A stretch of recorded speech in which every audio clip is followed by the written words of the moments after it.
గుజరాత్ నుంచి వాళ్ళిద్దరు కూడా బయలుదేరి నిన్నటికి నిన్న మోడీ గారు వచ్చారు.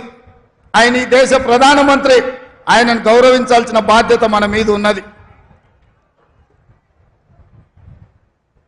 ఒక ప్రధానమంత్రిగా, వయసులో పెద్దవాడిగా, 13 సంవత్సరాలు ముఖ్యమంత్రిగా, 10 సంవత్సరాలు ప్రధానమంత్రిగా చేసిన నరేంద్ర మోడీ గారిని, వయసులో చిన్నవాడిని, మొదటిసారి ముఖ్యమంత్రి అయిన వాడిని తప్పకుండా వారిని గౌరవిస్తా, వారు ఎదురు పడితే నమస్కారం కూడా పెడతా. కానీ నరేంద్ర మోడీ గారు ఈ దేశ ప్రధానమంత్రిగా కాకుండా గుజరాత్ వాడిగా తెలంగాణకు వచ్చి తెలంగాణలో మనల్ని తిట్టిండు, మనల్ని శాపించిండు, మనల్ని దెబ్బతీయాలని కుట్ర చేస్తున్నాడు. ఎవరైనా ఎన్నికలకు వస్తే ఈ ప్రాంతానికి ఏమి ఇస్తారో, ఈ ప్రాంతానికి ఏం తెస్తారో చెప్పాలి. ఇవాళ నిన్న అది చెప్పలేదు. గతంలో కాంగ్రెస్ పార్టీ బయ్యారం ఉక్కు కర్మాగారం ఇచ్చింది, దాన్ని రద్దు చేసిండు.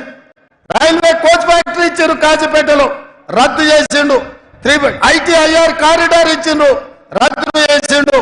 ఐఐఎం ఐఐటీలు ఇచ్చిండు, రద్దు చేసిండు. పాలమూరు రంగారెడ్డి ఎత్తిపోతల పథకానికి జాతీయ హోదా ఇస్తే రద్దు చేసిండు. అంతెందుకు, మీ గుండె బాండ్ పేపర్ రాసిచ్చాడు 5 రోజులలో పసుపు బోర్డు ఇస్తా అని.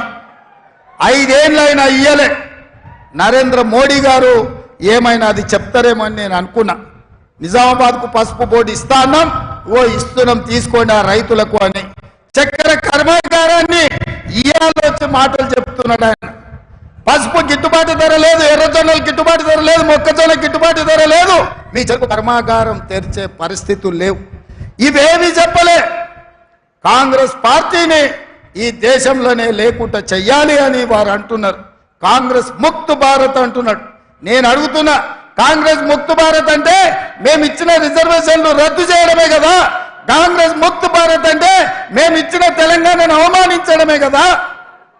దీనికోసం నరేంద్ర మోడీ గారు 7 విమానాలు వేసుకొచ్చి మెదక్ జిల్లాలో మీటింగ్ పెట్టి మనల్ని తిట్టిపోతాడా?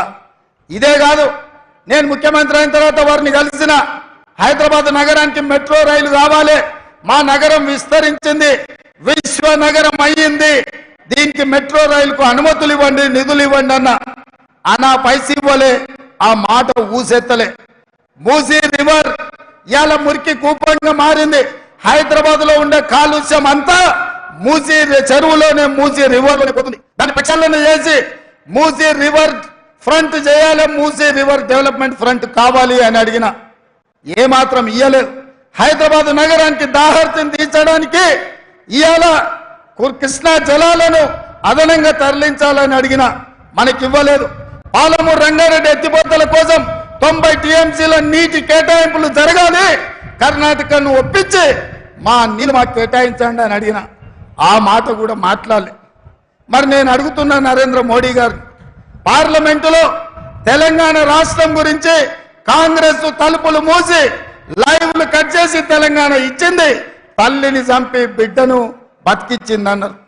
తెలంగాణను అవమానిస్తావు, తెలంగాణకు నిధులు ఇవ్వవు, తెలంగాణకు నీళ్ళ కేటాయింపులు ఇవ్వవు, ఇవేవి చేయకపోను ఇవాళ ధైర్యంగా వచ్చి తెలంగాణలో ఓట్లు అడుగుతున్నాడు నరేంద్ర మోడీ గారు. మేము కుట్ర చేయలేదంటుండు. నేను మీడియా మిత్రుల ద్వారా ఇవాళ చెప్పదలుచుకున్నా, సాయంత్రం 5 గంటలకు హైదరాబాద్ లో ప్రెస్ మీట్ పెట్టి ఏ విధంగా రాజ్య